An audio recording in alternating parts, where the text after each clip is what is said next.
Good morning to all grade 9A, B, C, D, and E. So for this day, we're going to discuss about your first topic in health. But before that, I want you to have this kind of activity for us to identify which will be our topic for this day. So are you ready? So all you need to do is just to listen and to participate also. So are you ready? Okay, thank you. So your activity is entitled word removal. So all you need to do is to look at the word at the chart at the word chart. Ito po mga nasa kanan po yung mga words yan. Pansinin po ninyo iba't iba yung mga words po na makikita po ninyo dyan. So follow the instructions from 1 to 5. So ang gagawin lang po is sundin lang po yung mga instruction na magsisimula sa number 1 hanggang sa number 5. When you are finished, you will find the message in the chart. So, after yung activity po natin, malalaman po natin yung pinaka-topic po or yung title po ng topic po natin dito sa ating health. So, are you ready po? Okay, the first instruction is this. Cross out the words that consist of 5 or less letters. So, instruction number 1 po ay kinakailangan lang po nating alisin yung mga salita, yung mga words na merong lang siyang 5 o mas mababa pa sa 5 mga letra. 5 or less than 5 letters. So, yun po yung unang na, instruction. So, then followed by cross out the words that begin with the letter S. Diba? Kung kanina sa number 1, i-cross out lang po natin yung mga 5 or less letters. Sa number 2 naman po, kailangan naman po natin alisin yung mga words na nagsisimula daw po sa letter S. And how about in number 3? Cross out construction words. Like for example, the can't. And how about for the number 4? Cross out the words that consist of 8 or more letters. Diba? Aalisin daw po natin yung mga salita na merong mga 8 letters and more. Then lastly, cross out all the words that consist of letter O in column 2. So, nagets na po ba yung mga instruction? Para po dire-diretso na po tayo sa ating next sa ating activity. Okay, sige. Tignan po natin kung makakasunod po ang lahat. First instruction is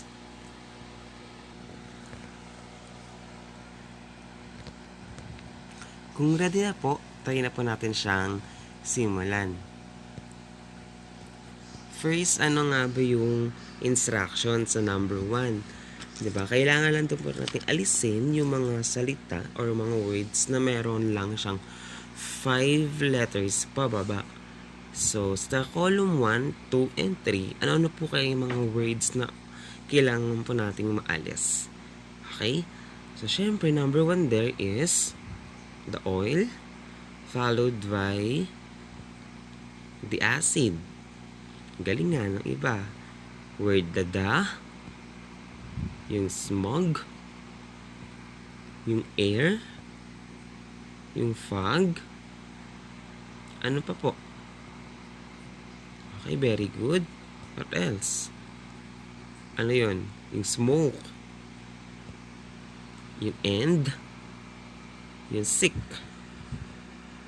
yung red, galing, the throw, the don't,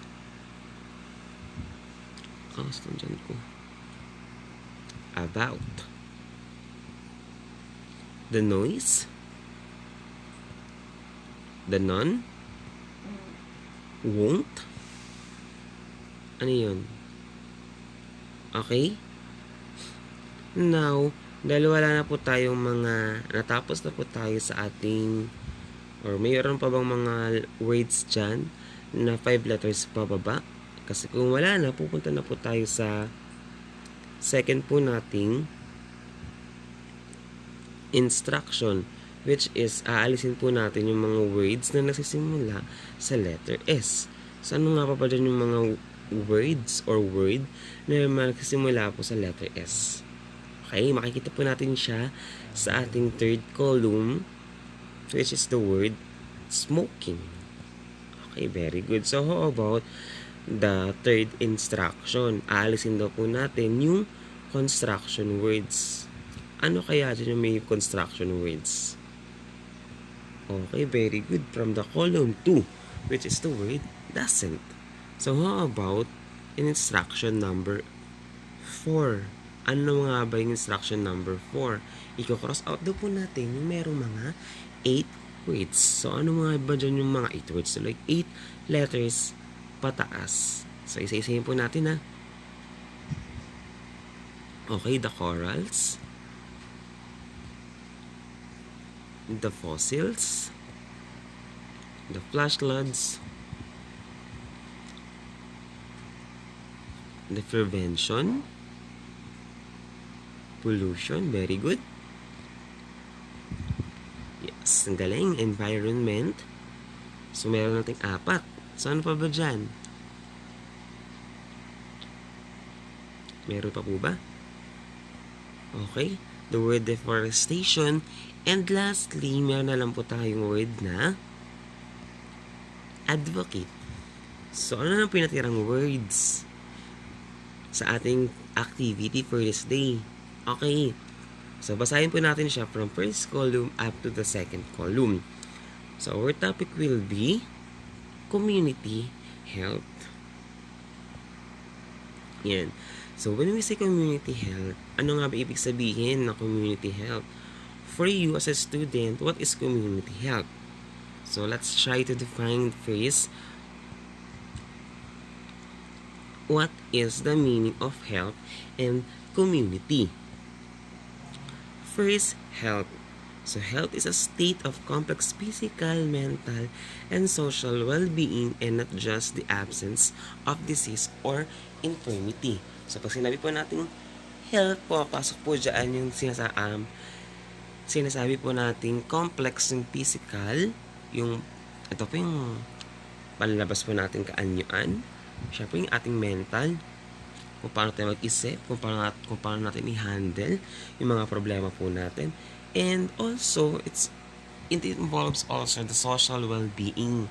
Okay? Kasi natin social well-being, kung paano tayo makihalubilo, hindi lang po sa mga kamag-anak natin, kundi sa mga taong nasa paligid po natin, na hindi tayo agad-agad naapektuhan ng iba't ibang uri po ng iba't ibang mga sakit or mga ng mga kakulangan yan sa ating mga ngatawan. So how about the community? Community is defined as a sociological group in a large place sharing one environment. Ayan. Kasi po natin community, ito po yung pangkalahatan. Okay? Isang sociological group na kung saan nag-share tayo ng iisang environment. So, magbigay nga po tayo ng halimbawa ng isang community. Diba? Community of the elders. So, lahat po ng mga taong nakatira sa isang lugar na puro matatanda, nag-share po siya ng iisang environment. So, ano pa po? Community of students. Diba? Ano ang sinishare na place or lugar ng mga estudyante? Okay, very good. It is the school. So, it therefore includes the individual and the family. So hindi lang po yung mga mayayaman na tao ang nabubuhay sa isang community. So, paano po yun, sir? Magkasama po sa isang community ang mahirap, mayayaman, or yung mga average level lang po ng mga pamilya. Okay? Yun nga lang, nagkakaroon tayo ng tinatawag na diversity or diversion when it comes to the level of the family. Diba? May mga mayayaman, may mahihirap, and may mga average lang din. Pero we are sharing one environment. So therefore, we can call ourselves as a part of the community. Now let's try to compare about community versus environment. So first, we are going to discuss about the community health. So community health is defined as the art and science of maintaining, producing, and improving the health of all the members of the community through organized and sustained community efforts. Pag sinabi po natin community health, ibig sabihin pumapasok po dyan kung paano natin i-maintain. Hindi lang po yung pangkalahatang or hindi lang po yung pinaka kalusugan ng mga taong nasa iisang community, but it also sustain or kinakailangan pong alagaan yung iba't ibang uri ng mga organization and yung mga community efforts po o malipis pa rin dyan ni Sir Eds ng efforts, okay? So, ibig sabihin po, kapag sinabi natin community health, pangkalahatang trabaho. O pwede natin sabihin na pangkalahatang pangangalaga ng ating community. So, paano yun, sir? Siyempre, kapag community, isa ka member ng community, hindi lang pinaka-gobyerno or barangay po ninyo ang mag-aalaga po nito. Ibig sabihin, isa ka sa may mga karapatan at may pangangailangan na alagaan ang ating community health. For what reason? Once na nasira ang ating community, sino bang unang maapektuhan? Hayop lang ba? Diba? Especially ikaw na mismo. So, kung gusto mo mapangalagaan ng mga community, ang ating community or ang ating community health, dapat po mismo na manggagaling sa'yo yung pagsisimula ng pag-aalaga. So, magbigay ng halimbawa kung paano mapapangalagaan yung community health. Siyempre, kung pinakauna po dyan, yung pagkatapon po ng tamang basura sa basurahan. Diba? Maliit na bagay lang po yun, pero makakatulong po yun ng malaki na magiging may magandang apekto sa ating community health. Like for example, this day, diba? Medyo nag-uulan. So, kung tayo mismo alam natin kung paano magtapon or mag-segregate ng iba't ibang uri ng mga basura, makakatulong po yun. For what reason? May possibility na hindi tayo magkakaroon ng mga flash floods, ng mga pagbabara sa estero na nagiging reason kung bakit may mga pagkabaha. Diba? Yung mga ganung uri lang ng mga tulong sa ating community health, may malaking epekto rin yun kapag sustain po natin. Okay? So, how about the environmental health? It compromises those aspects of human health that are determined by physical, chemical, biological, and social and psychosocial factors in the surrounding environment. It means kapag meron tayong tinatawag na community, we also have this environment. So when we have an environment, therefore, kinakailangan po nating alagaan ang ating tinatawag na environmental health. For what reason? Dahil sa mismong community, meron tayong tinatawag na environment na kung saan doon tayo naninirahan at kumukuha ng mga pangangailangan ng ating wants and needs. Diba? Pag sinabi po nating wants, ito yung mga kagustuhan lang po natin. And when we say needs, ito naman po yung mga pangangailangan sa pang-araw-araw. So, ibig sabihin, hindi lang po dapat nating alagaan yung ating pinaka-komunidad. Bagkus, kinakailangan din po nating alagaan ang pinaka-environment po natin. For what reason? It may affect our lifestyle or our everyday life kung maapektuhan or masisira ang ating environment. So, ano nga ba yung mga factors na pwedeng alagaan when it comes to our environmental health? First, syempre yung physical. Diba?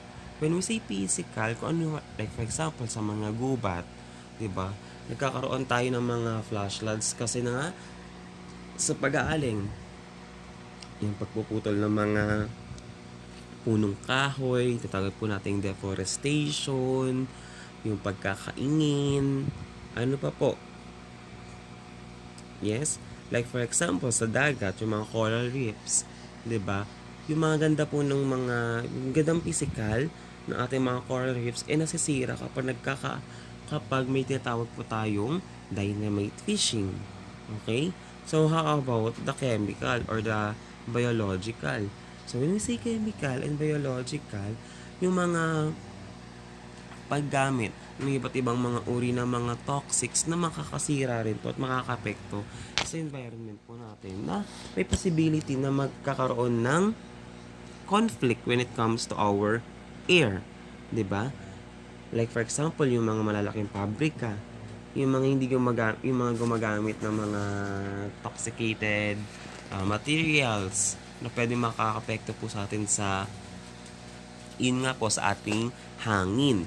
And the social and psychosocial factors is also a beneficiaries of environmental health. So for what reason? Siyempre, kung meron tayo kung maayos or kung maganda yung ating physical na environmental health and together with the emotional environmental health natin, malaki talaga magiging epekto po nito sa ating social and psychosocial factors. For what reason? Siyempre, unang-una magkakasakit, di ba? And hindi tayo maapektuhan ng ating sinasabi natin psychosocial factors. For what reason? Siyempre, may time na kapag nasira po ang ating coral reefs, wala nang magiging tira ng isda. It means kukonti yung kanilang mga ani, 'di ba? Or kukonti yung kanilang mga huli. So how about sa mga magsasaka or yung mga nag-aalaga po, yung may mga poultry farms. So ibig sabihin, maapektuhan din po yung kanilang psychosocial factors because kukonti yung kanilang magiging kita or maapektuhan yung kanilang mga pamumuhay. So ganun lang po kasimple yon. Now, let's talk about the characteristics of a healthy community. Ano nga ba yung mga characteristic po ng isang malusog na komunidad? So, number one there is, syempre, a and safe and clean and safe physical environment. 'Di ba? Makikita po natin sa paligid po natin kung talagang clean and safe yung ating physical environment, kung merong first, unang-una po may mga sizes na kung saan po dapat lang magtapon at hindi pagkatapon sa mga lugar. 'Di ba? For what reason? Unang-una kasi kapag tayo mismo marunong tayong magtapon ng mga basura po natin, syempre, anong unang mapapansin po ninyo? Walang kalat sa paligid, 'di ba? Then after that, ano pang mangyayari? Kapag may mga sakuna or just in case na mayroong ulan, hindi po talaga agad-agad baba. Kasi wala namang magbabara. Okay? Ano pa po? Pag sinabi po nating safe physical environment, meron pong tinatawag na mga signages kung saan lang po pwedeng tumawid at hindi pwedeng tumawid ng mga lugar. 'Di ba? Meron kasi mga ibang establishment, like for example, sa may Star Mall, 'di ba? Naglagay sila ng footbridge. 'Di ba? Para doon lang yung pinakatamang tawiran. Pero syempre, dahil sa pasaway yung mga ibang Pilipino, hindi naman agad sila tumatawid doon. 'Di ba? Tumatawid na rin sila doon sa tinatawag na mga pedestrian lane. Wherein ginagamit lang yun ng mga matatanda, buntis, and yung mga disabled person. 'Yon. So mapapansin nyo rin kapag a safe physical environment, kapag may mga iba't ibang uri ng mga pedestrian lanes, yan. Like for example, the bike lanes din, yung mga motor lanes, yan. So number 2, an environment that meets everyone's basic needs. Ano nga ba yung mga basic needs na kinakailangan po natin? Like for example, the shelter, di ba? Yung proper irrigation, yung tubig, syempre, and pagkain. Now, kung meron yun sa loob ng isang community, may maayos na pamamalakad or may maayos kang community or komunidad, 'di ba?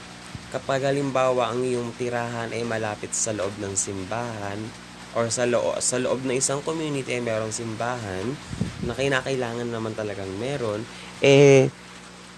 pwede na natin siya masabing check, 'di ba? Pangalawa, sa loob ng community kinakailangan merong alin Okay, syempre kung merong simbahan, meron din tayong tinatawag na paaralan. Yan, kung ang community po ninyo meron po siyang paaralan which is the needs of our child or our children, may maayos ka na ring community. So, ano pa po? Syempre, meron ka dapat diyang palengke. 'Di ba? So, papasok dyan yung tinatawag na wet market and the dry market. So, kapag maayos po yung dalawang yun, automatically, healthy ang ating community. 'Di ba? Kapag mayroon tayong maayos na wet market, so ibig sabihin, hindi tayo maapektuhan ng mga amoy, ng mga baho, and together with also the dry market. So number 3, an environment that promotes social harmony and actively involves everyone. Ito yung mga magiging program ng iba't ibang uri ng mga barangay po natin and municipalities. Like for example, sa barangay po ng Giho, nagkakandak po sila ng iba't ibang mga physical activities such as Zumba, yan, yung mga sports event. Yan, ibig sabihin po, may tinatawag po silang social harmony. Law at umaambon, wait lang. So number 4 there is an understanding of local health and environmental issues. Yan. Kung ano nga ba yung mga local health issues no inyong mga part ng ating community, like for example sa barangay po natin, if aware po tayo sa lugar po natin na medyo mataas yung talahib, maraming mga stair or canals, and make sure na maayos or malinis yun kasi pwede yung maging reason kung bakit magkakaroon tayo ng mga tinatawag na sakit na like for example is yung dengue. Okay na kailangan alam po natin yun. Number 5, a community that participates in identifying local solutions to local problems. Yan. Like for example, sabi po kanina, tulad po ng dengue.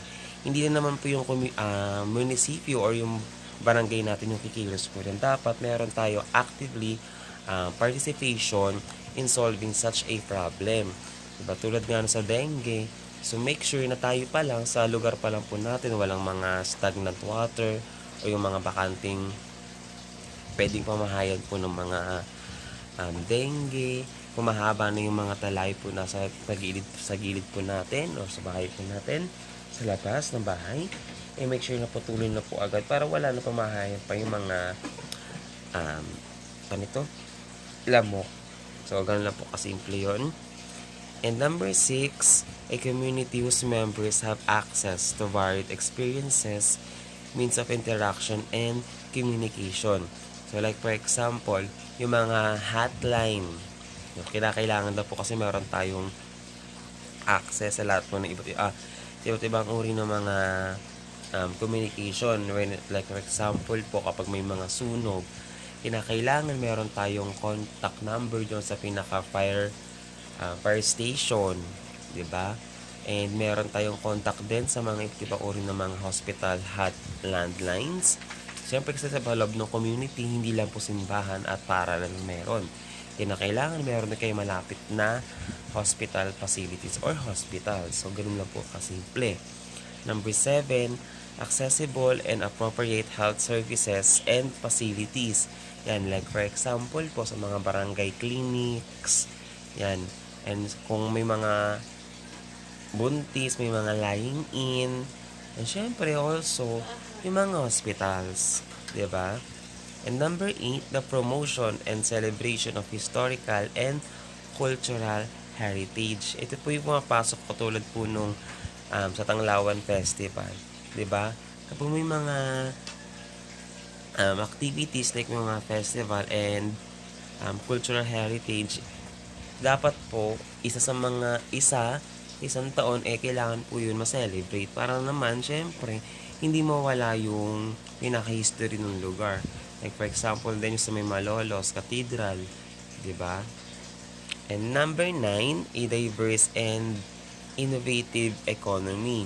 So like for example, meron diyang enough space for the playground ng bata and para makapag-exercise din yung mga elders and yung mga kahit yung mga estudyante, And kinakailangan may simbahan, 'di ba?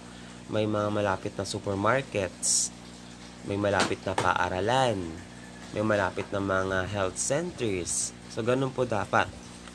And number 10 is sustainable use of available resources for all.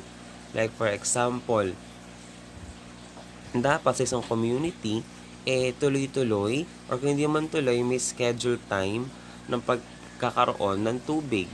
'Di ba? Kasi yung pinaka needs po natin talaga sa bahay, hindi naman po kuryente. Tubig naman po talaga.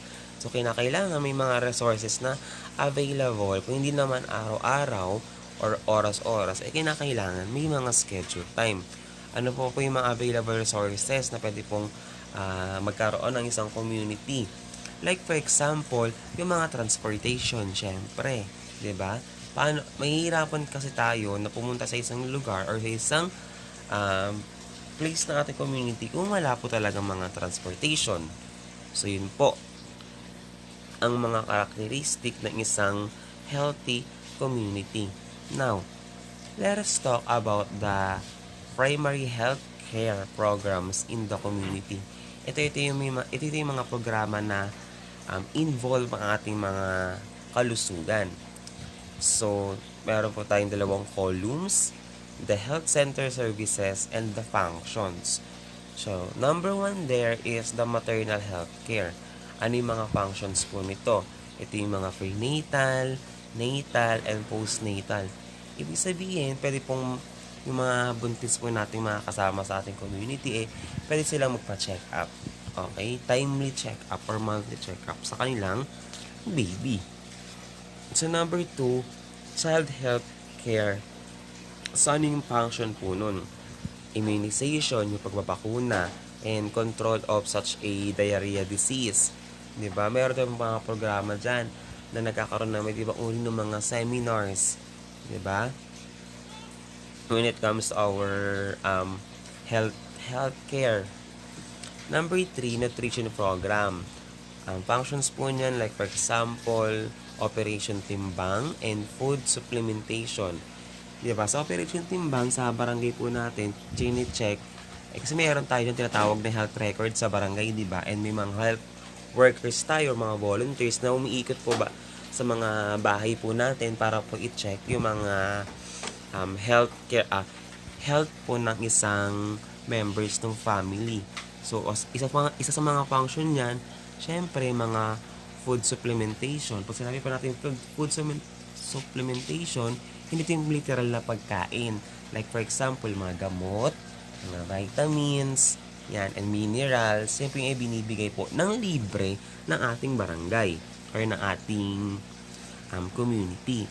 Number 4, population and family planning program. Yung function po niya is for us to have a free family planning. Kumbaga, meron tayong consultation, may mga seminars na pwedeng umattend yung mga partners and yung mga mag-asawa. Number 5, control of communicable diseases. Like for example, the TB. Yan. So, every time po na may mga ganitong program, may kada barangay po or municipalities, it's nagkakaroon ng mga seminars. So, hindi lang po seminars ang pwede dyan. Makakahingi rin tayo ng iba't ibang uri ng mga vitamins na pwede makatulong po sa atin. Number 6 there is the environmental sanitation program. So, what are the function of this? Inspection of food establishment. Like for example, sa school, sa canteen. So, isa sa mga healthcare programs ng ating mga munisipyo or ng ating mga municipalities yung pag-check po ng kanilang sanitation. Diba? Sa loob po ng simbahan, sa loob po ng paaralan, dapat may proper sanitation yung mga canteen. So, ano nga ba yung mga bigyan ko lang kayo ng tips kung ano yung mga possible ang hinahanap sa isang sanitation program when it comes to the establishment.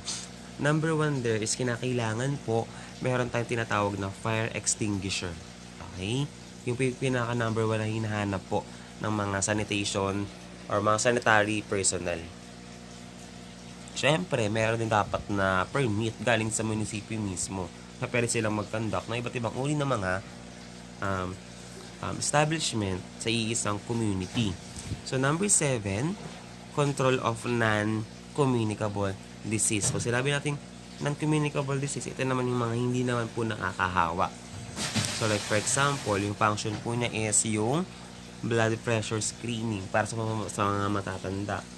Usually kasi sa ibang mga barangay, hindi na po napupunta ng mismong barangay. Kasi may mga BHW, tinatawag po nating volunteer health worker na umiikot po sa mga bahay-bahay weekly or 15 or 30 ng buwan. Para mag-check po ng mga blood pressure po ng mga nakakatanda. Diba? Kasi minsan hindi naman kaya ng mga elders natin na pumunta pa sa barangay, na which is naging program na rin ng iba't ibang mga barangays para yung mismong BHW din na lang yung BHW yung mga iikot at pupunta sa mga bawat bahay. Number 9, reproductive health care. Aning function, counseling of family planning and RH. Ito yung mga pagbibigay po ng iba't ibang uri ng mga contraceptives, yung mga, alam niyo na, like for example, yung condom, and sa mga babae, yung may mga iniinom para di mabuntis agad, or para maiwasan yung pagbubuntis. And number 10 is the medical mobility clinic. So, ano yung function po nun? Provision of free medicines. Like for example po nito, sa barangay po natin, may tinatawag po tayong barangay clinic na meron tayong barangay nurse or minsan may mga barangay doctors na bibigay po ng iba't ibang uri ng mga free medicines. Always po tandaan sa loob ng isang barangay, meron tayong iba't ibang uri ng mga free medicines or mga free check-ups. Okay? So, depende na po yan sa function mismo ng ating barangay.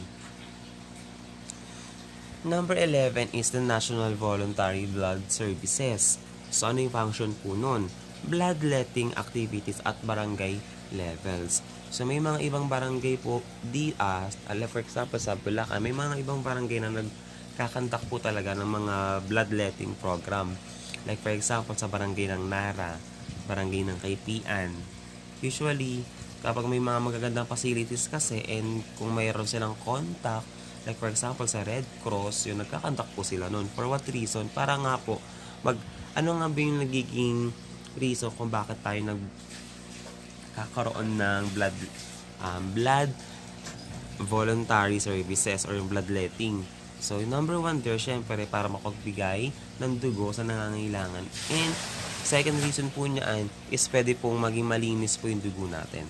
Okay? So, yun po talaga yung pinaka-function. Number 12, epidemiology and surveillance program. So, ano po yung function po nito? Controlling outbreaks like dengue. So, when say epidemiology, ito yung mga iba't ibang uri ng mga possible na iba't ibang uri ng mga sakit. So, anong pinaka-function po niya is para po makontrol yung outbreaks. Tulad po ng dengue. 'Di ba? Usually kasi ito yung pinaka-number 1 na nagiging health problems sa bawat barangay, yung dengue, na hindi naman talaga maiiwasan kung hindi maayos o hindi malinis ang ating kapaligiran. So, number 13, Disaster Management Preparedness Program. Ano po yung function? Medical Services Assistant during disaster. So, like for example, nagkaroon na, huwag naman sana, ng baha, ng lindol, or ng malakas na ulan, wherein nasa lanta po tayo. So, nagkakaroon po sila ng program or instant talaga to ng medical services, and together with the assistance during the disaster. Like for example, yung mga nawala ng bahay or nasira yung bahay, di ba nagkakaroon tayo ng relocation site area kung maayos, di ba? Or kung hindi maayos yung naging setup ng bahay kung nasira. And yung pagpunta sa mga covered court na pansamantala muna magiging tirahan and shelter po nila. Number 14, the mental hygiene. Kaya naman natin, di ba? Pag mental hygiene, ano yung mga pinaka-function or sino yung pinaka-subject po nito? Siyempre yung mga nakakatanda or yung mga adolescents counseling centers, di ba? nabanggit kanina ang isang community, hindi lang po kinakailangan na physical, it's also involved in the mental. So, kinakailangan may malapit po tayong um, counseling centers. Kung meron sa barangay, much better. Pero kung wala naman, usually talaga sa mga hospitals. 'Di ba? And number 15, the pharmacy services. So, distribution of medicines to all health centers. 'Di ba? Sa isang health center kasi, may mga libreng iba't ibang uri ng mga vitamins dyan. May mga mineral stain, and minsan may mga immunization din na binibigay yung barangay po natin. So, papasok po dyan siya sa tinatawag po nating pharmacy services. So, kung kanina na-discuss po natin yung iba't ibang uri ng mga characteristic ng health community, now, let us discuss briefly an environment to be considered healthy. Paano nga ba mako-consider na healthy ang ating environment? 'Di ba? Katulad sinabi ko kanina, ang community is involved ang ating environment kasi doon tayo mismo naninirahan and kumukuha ng mga pangailangan po natin. So, number 1 there is the clean and safe water. People need clean and safe water in order to live and stay healthy, 'di ba? Usually kapag pinapili po yung tao, anong gusto nyong magkaroon? Kuryente or tubig? Usually, ang sinasagot talaga is tubig kasi ito yung pinaka-importante sa lahat. Pwede ka naman mabuhay naman kahit walang kuryente, 'di ba? Or ilaw or electricity. Hindi ka pwede mabuhay ng walang tubig. So, usually, kinakailangan clean and safe po yung water po natin. And a healthy community must have access to clean water. Like for example, dito sa Bulacan, sa San Jose, meron tayong tawag na nawasa. 'Di ba? So, it means safe tayo sa pagkakaroon ng tubig. Kasi sa ibang mga lugar na mahirap or walang proper na patubig, nahihirapan po. 'Di ba yung iba nga dyan, nagkakaroon na lang siya ng weekly ng pag-deliver ng tubig na makinakailangan pang pumila. So, dito sa San Jose, masasabi nating proud tayo kasi hindi tayo nahihirapan sa kukomit ng iba't ibang uri ng mga tubig. Kasi syempre, diba sa bahay nyo mismo, sabihin na natin na merong schedule, may umiikot, pero at least hindi tayo nawawalan ng tubig talaga, ng access sa tubig. Diba? Like for example, dito sa Giho, sa barangay po namin, hindi talaga siya nawawalan agad ng tubig. Kasi talagang tuloy-tuloy lang po yung tubig po namin. And hindi madumi. Kasi parang monthly or twice a month naglilinis. Dito kasi sa lugar namin merong malapit na water pump or water station. Hindi station na nagbibenta ng mineral po. Meron talaga malapit dito na parang weekly siyang, twice a month siyang nililinis para maayos yung daloy po ng tubig sa bawat gripo po. And number 2, syempre ito rin is the clean air. So, people need to continue supply of air in order to survive. So, paano tayo magkakaroon ng clean air? Check po natin dapat kung meron tayo may mga facilities or yung mga pabrika na meron sa community po natin na hindi naglalabas ng mga toxicated air. Like for example, or yung mga smokes, 'di ba? Yung mga sobrang itim na nilalabas ng mga pabrika. And para makatulong din tayong individual, kung meron tayong mga sakyan, and make sure na po yung mga inilalabas po na usok ng ating mga sakyan is malinis. Hindi po nakakapekto sa air po ng paligid po natin. Air pollutants are extremely harmful to the human body and a major cause of premature illness which are extremely fatal. Yung mga paggamit po ng iba't ibang uri ng mga air pollutants, 'di ba? Like for example, yung paggamit mo ng mga mosquito repellents. Yan. Pero may mga nauuso naman na ngayon or naimbento na eco-friendly na mga air repellents. Yun nga lang, syempre, kapag tapos mong gamitin yung isang bagay na yun, toxicated pa rin siya. Kung mali yung pagkatapon mo or pag irrigate mo siya.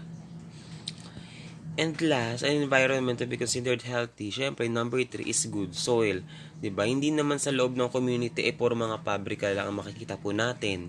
Hindi lang po mga establishment like mga malls, mga markets, na simbahan. Syempre, meron din sa community na talagang lugar para may pagtamnan. So, number 3 there is the good soil. A healthy environment increase the available food supply for the people. Hindi naman mabubuhay ang isang community kung wala talagang pagkukunan ng mga vegetable, ng mga rice, or yung mga pagkain po talaga natin. So it means, kinakailangan na meron tayong tinatawag na good soil. Paano magkakaroon ng good soil? Siyempre, sa mga magkasaka po natin, nagbibigay ng iba't ibang uri ng mga municipalities ng mga vitamins, and together with the proper irrigation ng tubig, yan, para magkaroon ng proper good soil. Now, ano na yung mga possibility na pwede natin ma-considered kapag when it comes to the environment? Syempre, number 1 there is the misuse of such different products na pwedeng na may mga toxic effects, 'di ba? Like for example, yung paggamit nga po ng mga mosquito repellents, ano pa po, yung mga gas, okay? Yung mga inilalabas po ng mga usok ng mga pabrika, ng mga sasakyan, ano pa po yung mga possibilities na maging problem po ng ating environment. Yung simpleng pagkatapon ng mga basura sa tamang basurahan, yan, yung mga tamang waste disposal, halimbawa nahihiwalay si nabubulok sa dinabubulok, and sa mga pwede pang ma-recycle, malaking tulong po yun sa barangay po natin. And usually, sa ibang barangay, mayroon talaga silang tinatawag na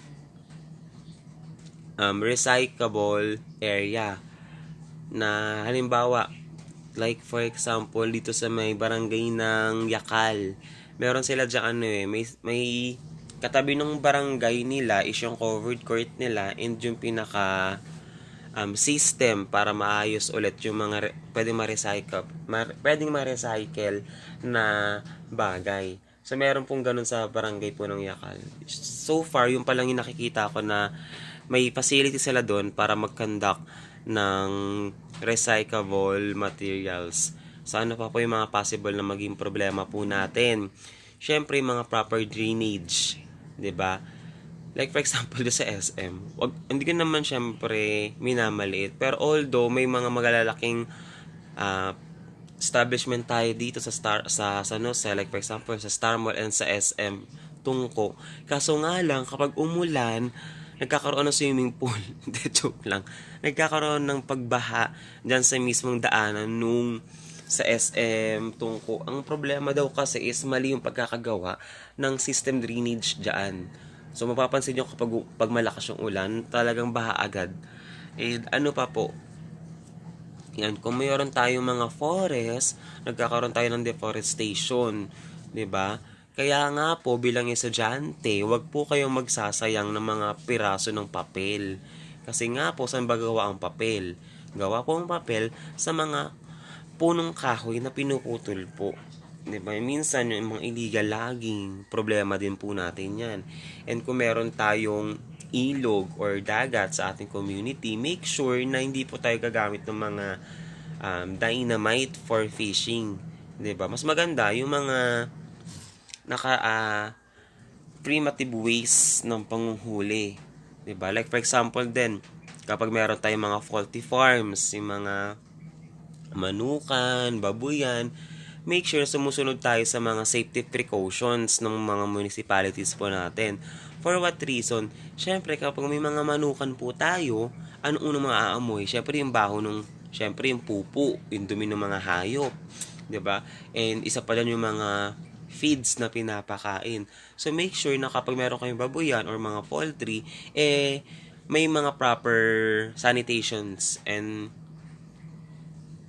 na binibigay ng bawat barangay. Dapat pasado sa barangay din po or sa munisipyo po natin. And syempre, kung magkakonduct po tayo ng iba't ibang uri ng mga farming or mga poultry farms, dapat po rehistrado sa ating munisipyo para syempre alam natin yung mga protocols and safety protocols ng sa pag-aalaga po ng mga hayop.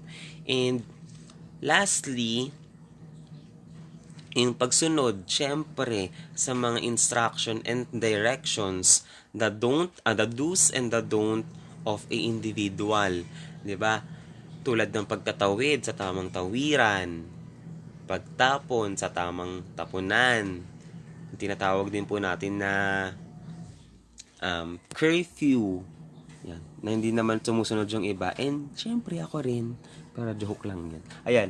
So, yun lang po yung coverage po ng ating discussion for this day. So, I hope na may naiintindihan. Kung may mga clarifications, pwede naman pong i-chat si Sir Eds. And, for the grade 9, by Monday, ibibigay ko na yung magiging project nyo po sa Music, Art, PN, Health. Pero may mga nabigyan naman ako activities. So, mamimili na lang ako doon kung baka pwede ako na isa sa mga activities doon is yung project na lang para di kayo may kapan. So, goodbye and thank you.